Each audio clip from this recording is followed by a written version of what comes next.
guys, Nary here from Drakewing Gaming. So if you know me on Twitter, the Gaming Dragon. Today I'm coming back at you another Let's Play episode of Adastra. So let's go ahead and pick it up right where we left off. I'm going to be I'm going to be using some more creative sensor bars, so you guys can expect more of that.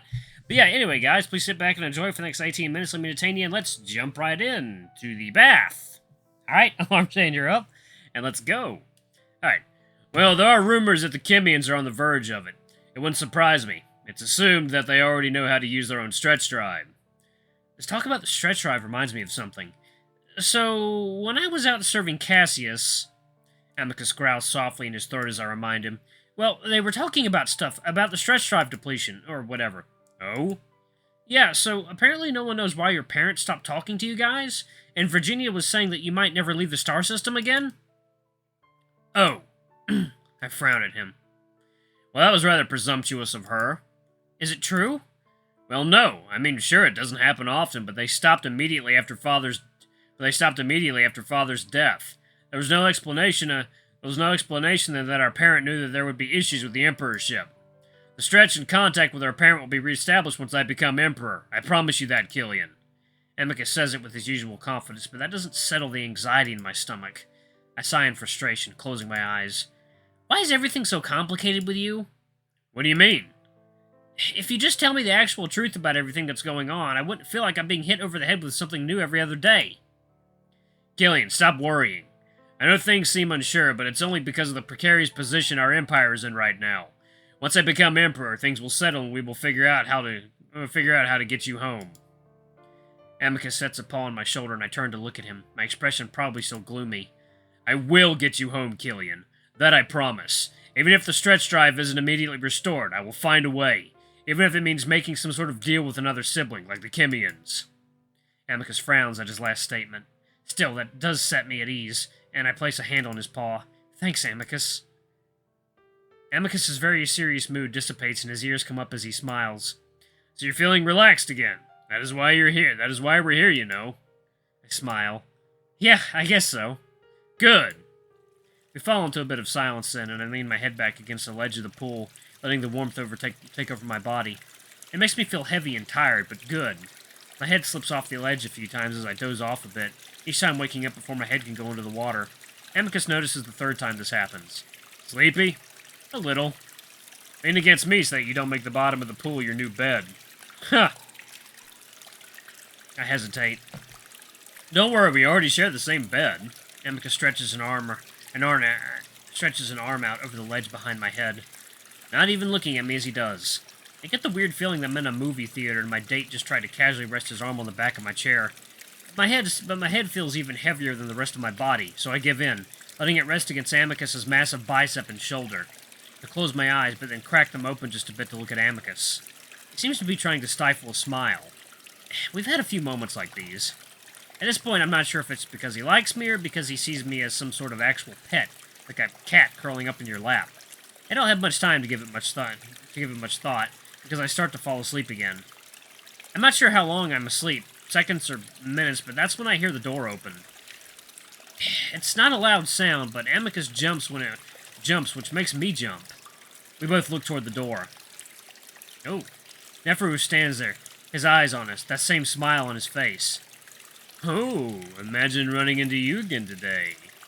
Again, Neferu talks directly to me. Without waiting for an answer, he strides in, paws busily tugging at his loincloth. I'm sorry, I've come to the baths every day for the past week, but I've never encountered anyone. He strips off his loincloth, now only in his undergarments. I was beginning to think it was never put to use. He starts to unwrap said undergarments. And I found that strange, considering how incredibly relaxing the water is. It's such a great way to clear the mind and meditate. Hey guys, I'm gonna pause it right here.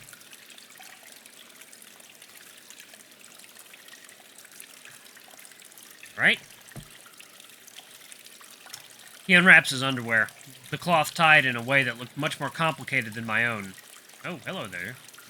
Oh, boy, look at that. Not that I mind. I always enjoy good company and conversation.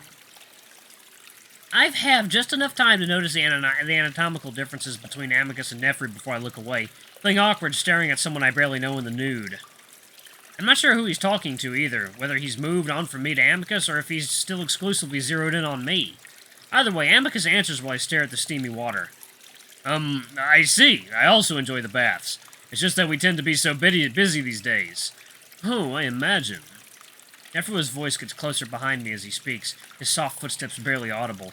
Being adrift without an emperor can really hamper an empire. At this point, it sounds like Neferu is standing just over me, and I can only imagine what else is just over me. Amicus is craning his neck, looking up at the jackal. Well, we do have an emperor, just not the official one. Yet. Indeed. I hear a soft splash next to me, and out of the corner of my eye, I see one of the jackal's legs dip into the water to stand on the bench, followed by the other. Ah, that's nice. Took a rather long walk in the gardens today. It's left my paws rather sore. This is a welcome reprieve. Amicus grunts next to me, then actually pulls me in a bit with his arm. Neferu then gently hops off the bench to submerge himself up to his neck. He lets out a soft, drawn-out sigh, his eyes closed before he pulls himself up onto the bench, right next to me. Amicus lets out a sigh of his own, though this one is much shorter and very annoyed-sounding. We don't have baths like this in our palace. I might request one, though, once I return home. Again, Amicus barely responds, letting out a half-hearted grunt. At this point, the wolf has his arm completely around me, practically pulling me into his chest. It's awkward, and we sit like that for a while, maybe about 5 minutes before Neferu finally speaks again. So, how long have you been here, Kyllian? I give a start, then look up at Amicus. One of his eyes twitch, but he gives me a short nod. 2 week. Again, I have to hold my breath to stop myself from laughing at my caveman speak. For some reason, it's incredibly hilarious, even when the situation is totally serious. So you need permission to speak to me? I did not know that you were so strict with your slaves, Amicus. Amicus coughs in surprise. He's my pet, not a slave. Oh? Maybe it's a lingua issue, but from what I've seen, there's very little difference. Excuse me, you do enslave your children, after all, no? Amicus is quiet for a moment, and I look back up at him to see him staring at the jackal, his mouth open. Are you alright? Excuse me, but I'm finding your questions a bit pointed. Oh, I'm sorry. I've been told our way of speaking can be a bit blunt by your standards. But consider that the topic of slavery is simply always pointed. Well, why don't we move to the less pointed topic, then? Of course. So, Kyllian, what is your species? I must say that I've never seen your kind before. Amicus's arm tightens around my shoulder again, but he doesn't say anything, staring straight ahead at the other side of the pool. Simeon? Neferu chuckles next to me. You know, you don't have to speak in such a simple way to me. I already know that you can converse well enough. I stiffen up, and Amicus jumps in for me. What are you talking about, Jackal? Oh, are we already jumping to informal language? Well, I'm simply referring to his intelligence, Wolf. I'm confused as to why he's downplaying it for me. Well, I don't know how you know anything about him. Come, Kyllian, let's head back to my room. Amicus stands and pulls me up, but Neferu stands with us, reaching out for one of the white towels. That is why I'm trying to make a conversation with him, but if he needs your permission to do anything, including speak, then maybe I should leave your slave alone. Amicus turns on the Kyllian, not bothering to hide his anger anymore. He is not a slave. Please refrain from calling him as such. If he isn't, then he should be able to speak freely. He is able to speak freely, Jackal. I have to wonder why he asks your permission and stupefies his speech. It's all a bit odd, isn't it?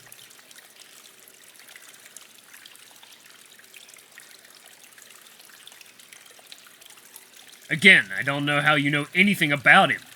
Alex told me. The jackal grins, and I note that he's using Alex's shortened name. Amicus stares in surprise. So don't worry, Kyllian. You can speak without worrying about what I might learn. Neferu sets a paw on my shoulder, and Amicus's hackles raise. Gently but firmly, he reaches out to move Neferu's paw off my shoulder.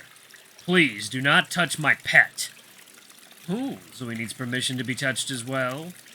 Amicus steps sideways, partially blocking me from the jackal's view. What is your concern with him, Neferu? I'm simply interested in intelligent species that I've never seen before, and, well... Neferu reaches out over Amicus' shoulder, touching my hair and rubbing it between 2 finger pads, similar to what Amicus sometimes does. He is fascinating looking. Oh! Hello there. Oh, Lord. Oh, wow, I think I know what might be the thumbnail. I start to move my head away, but before I know it, Amicus has Neferu shoved up against the wall, one paw to his chest glaring into his face. I said not to touch him. His voice is low, almost too quiet for me to hear. I want to jump in somehow, maybe push Amicus toward the door so we can just leave and not cause an interstellar incident. But they're both so big and intimidating. Oh, right, sorry. I keep forgetting that he's not a slave with the way you treat him, needing your permission for everything. He doesn't. I step forward then. Well, you need my permission?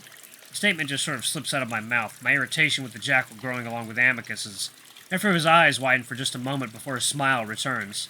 Ah, so it is true. I knew I saw intelligence in those eyes. Despite having a canine that's a good deal larger than him pinning him to the wall, Neferu seems quite calm. You know nothing of the way I treat him, and please do not call him a slave again. It is an affront to his actual status. Again, my apologies. He looks at me.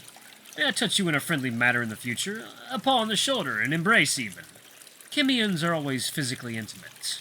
I stare at him. No. Amicus snorts with satisfaction, blowing back some fur on Neferu's face. Now, kindly leave my pet alone in the future. He's very busy. Again, this language that implies that you own him. It's so confusing to me. Amicus growls, but Neferu doesn't seem to notice the warning. I suppose it's only natural for a slave-driving race such as your own. You believe you own everything and everyone lower on the hierarchy. Amicus' eyes widen, nostrils flaring. What? I'll have you know that they are servants. I do plan to change... Never mind. It is not your place to criticize my empire. Neferu seems to take some interest in what Amicus just said, pausing for only a moment to speak again. Your empire?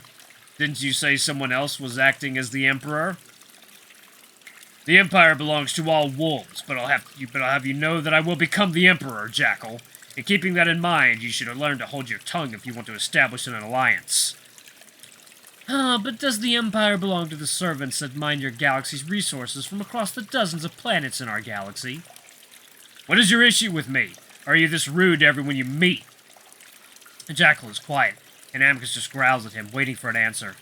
That's when I realize that Neferu isn't even looking at Amicus's face. He's looking at... And now that I'm looking at it, I realize that it's looking a bit bigger than usual. You know, I heard rumors that the Emperor's son was a tail raiser. But honestly, I wasn't expecting you to use this moment as an opportunity. Did you simply want to get your paws on me? Ha! Ha! Ha! What the fuck? Wow.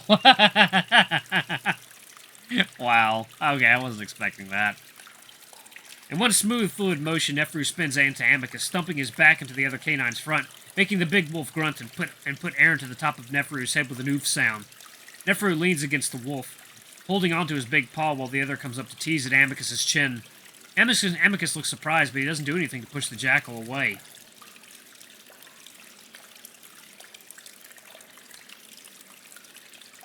Yeah, so it looks like most of this episode is going to be heavily edited. Meanwhile, the jackal's rear pushes firmly up against Amicus's crotch. Amicus seems frozen, staring down at the jackal. From what little I learned about Adastran slang on the TV, Neferu had just implied that Amicus is gay. If you were interested, you only had to ask. I know that wolven ways of flirting are rather aggressive. Even though we jackals do things differently, I can adjust. At that, Amicus glares and roughly pushes Neferu away, sending the jackal to stumble against the wall. He turns around swiftly, his grin still in place. Oh, I didn't get the wrong idea. Did I get the wrong idea?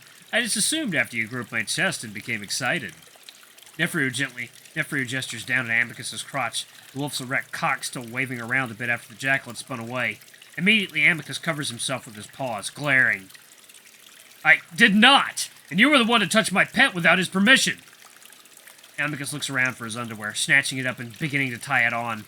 I quickly grab a towel on my robes, feeling completely confused as to what the hell just happened. Again, I thought he was your slave. But you're right. I should have asked for his permission. His fur was simply mesmerizing, so I forgot it myself for a moment. Neferu turns to me and bows. Good day, Kyllian. I wish you luck in relieving your master's carnal desires. Neferu gestures at the fumbling wolf as he tries to tie on his underwear correctly. And to you, Amicus. Again, if you're interested, you only need to let me know. Are you joking with me? Neferu was already striding off, grabbing up his own underwear and loincloth as he does. Not even finished tying it on by the time he's walking out the door. We both stand there in silence for a bit, staring as the door slides shut. And Amicus grabs up the rest of his clothes with a growl, turning to me. You alright? Yeah, of course. What? Come on. And then Amicus is walking off even faster than Neferu had. I quickly follow, not bothering to put on my robe since I'm still pretty wet.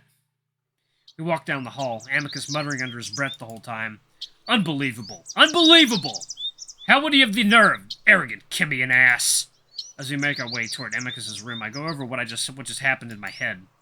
It seemed Neferu was making some kind of a point about slavery, while at the same time taking that strange interest in me. On top of that, the obvious sexual tension between the two of them was really odd, especially the way Amicus just stood there and let Neferu rub against him while he was clearly hard. Is this just how these aliens hit on each other, with all that bizarre macho aggression? If it is, then I don't like it, but that doesn't matter. I'm not here for that kind of stuff anyway. I just need to get home.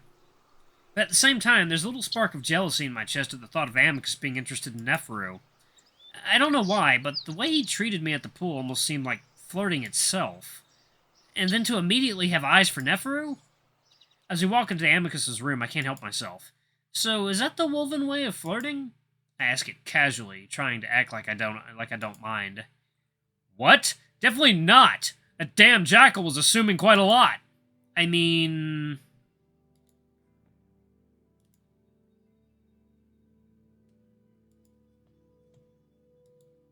I feel myself blush. You were getting kind of hard while you had him pinned against the wall. I mean, I'm not offended or anything. I'm just curious about the culture, you know, if that's how you guys go about things here. Amicus sighs heavily.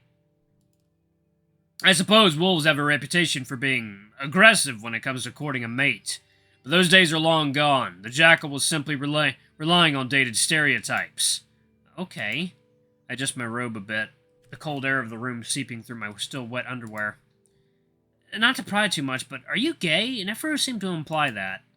Amicus freezes, staring at me. He doesn't seem to know what to tell me, like he's afraid of what my reaction might be.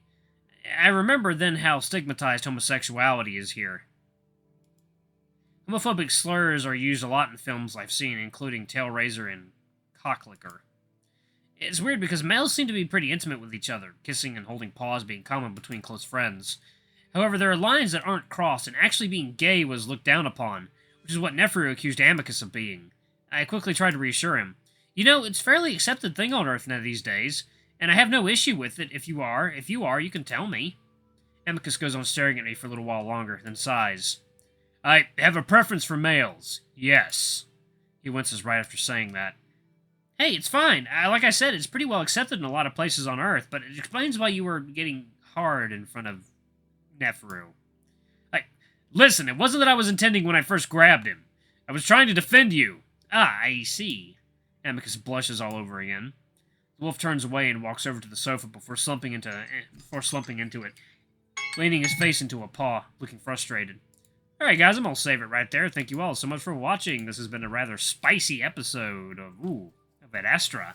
Alright guys, thank you so much for watching. Don't forget to like, comment, subscribe, ring that notification bell, leave a super thanks or a tip if you can. It always helps. Until the next episode, I love you all. I'll see you next time. Bye-bye!